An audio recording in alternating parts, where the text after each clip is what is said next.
It's much colder this year. Unfortunately, it's freezing. Actually, it's snowing, and you don't expect that in the south of France.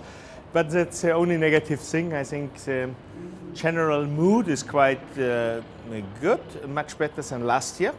It is, I think that finally we have to get accustomed to living in a permanent crisis, and but people look positively to the future, I think. Not unrestrained, so still everybody is scared what might happen, but at least people don't panic anymore, and I think that's a good thing. So generally, I think it was a market change compared to last year. The attitude of people want to do projects. There's a general mood to build again something. Okay, comparing the neighborhood markets, how is the situation now in the ex-Yugoslavia countries, and what about these countries like Bulgaria, Romania, and Bulgaria? It depends really from country to country. If you, let's say, Poland, it's not a country you mentioned, but Poland is doing very well. All investors want to go to Poland. Czech Republic is doing reasonably well. Hungary is not doing very well in terms of investment. I think it's fair to say that the policies of the government scare the investors away. So a lot plays down to politics. Bulgaria and Romania still don't see this push forward. So still in the aftermath of this big real estate collapse, so to speak. But I think slowly there's the first signs that things might be moving again. In Adriatic Sea region, which for us covers former Yugoslavia and Albania, so I think the mood from an international perspective is quite good. Croatia will now become member of European Union. A lot of international investors invest into Montenegro. Belgrade is more and more recognized as a hip, lively city. So I think there's more good news than bad news from the area, and hotel developers, hotel groups realize. However, having said that, it's still very, very difficult to get foreign capital to come in and to get foreign financing, with the exception of Montenegro, where seems to be there's a small place where all the major international investors want to go to. Maybe because of the simplicity to do projects there compared to other countries. It's simply a little bit easier to do a project in Montenegro than, let's say, in Croatia.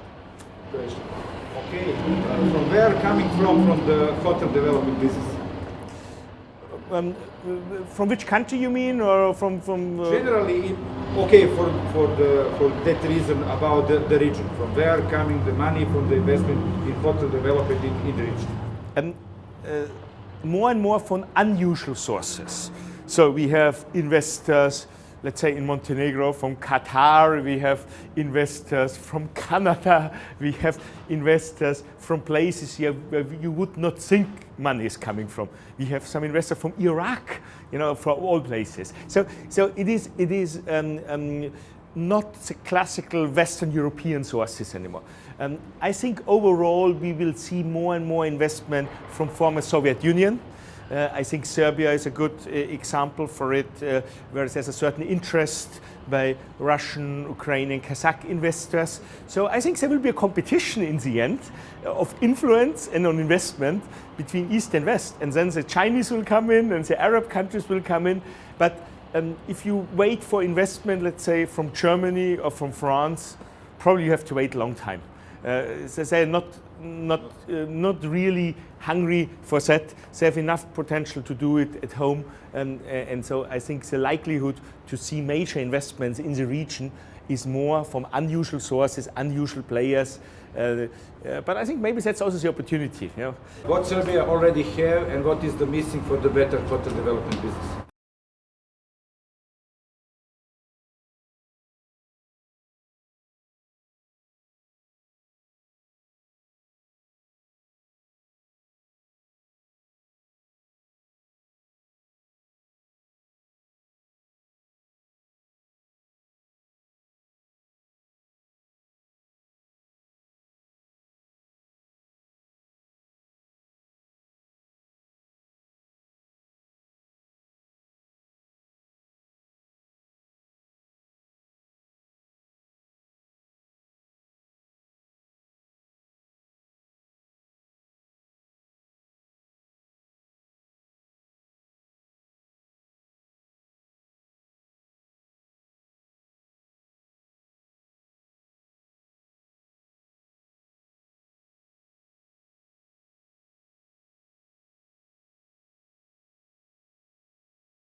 What we should to do to change the faster this opinion?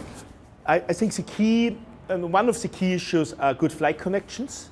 I think airport infrastructure, general traffic infrastructure is a very important issue.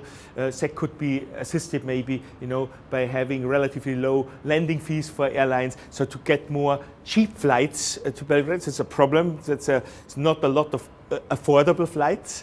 It's a problem for the whole region actually. As I said, still flights are quite expensive and often quite seasonal if you go to the coastal zones. I think it is also it helps to organize events like you're doing with your event Rebec, to bring international investors, developers, operators to Belgrade or to Serbia and to let them see themselves that reality is much better than the image.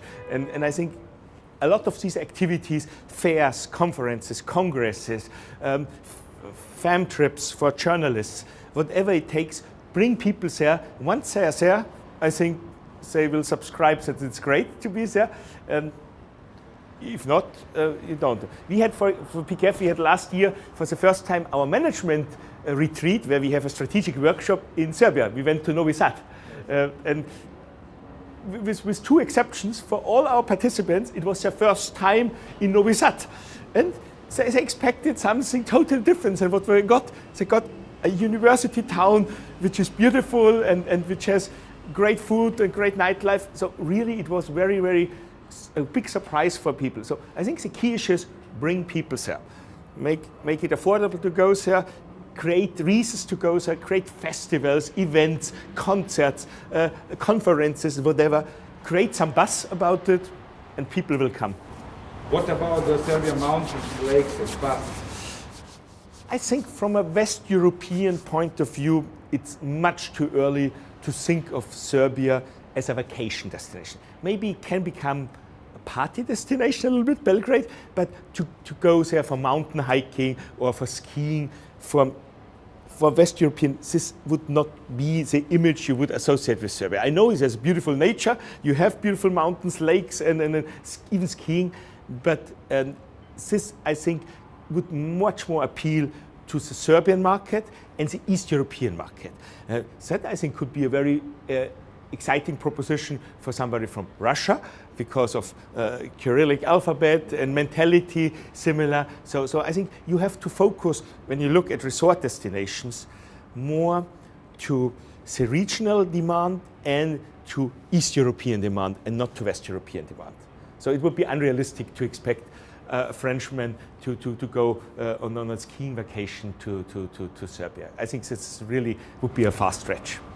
Okay, and for the ending, how to say, what you can expect from the PKF Hotel Express during the following this year?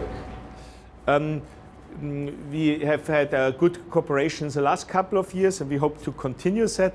And I think Rebec, like many other events, contribute to make Belgrade and Serbia an integral part of Europe, and we'll be happy to support that. And hopefully to bring some good representative from investors and hotel groups along. So we're looking forward to that. Can you say something like an announcement for this year in front of PKF? In front of PKF, the announcement would be that the positive mood we have seen here at MIPIM, we hope to bring to Belgrade, and we hope that at PKF we are part of this positive message. We believe in Serbia, we believe in Belgrade, and we hope to take a little share in this rebirth of this market, and Rebec is one of the elements to do so, and we are happy to be part of that. See you at Rebec. Thank you.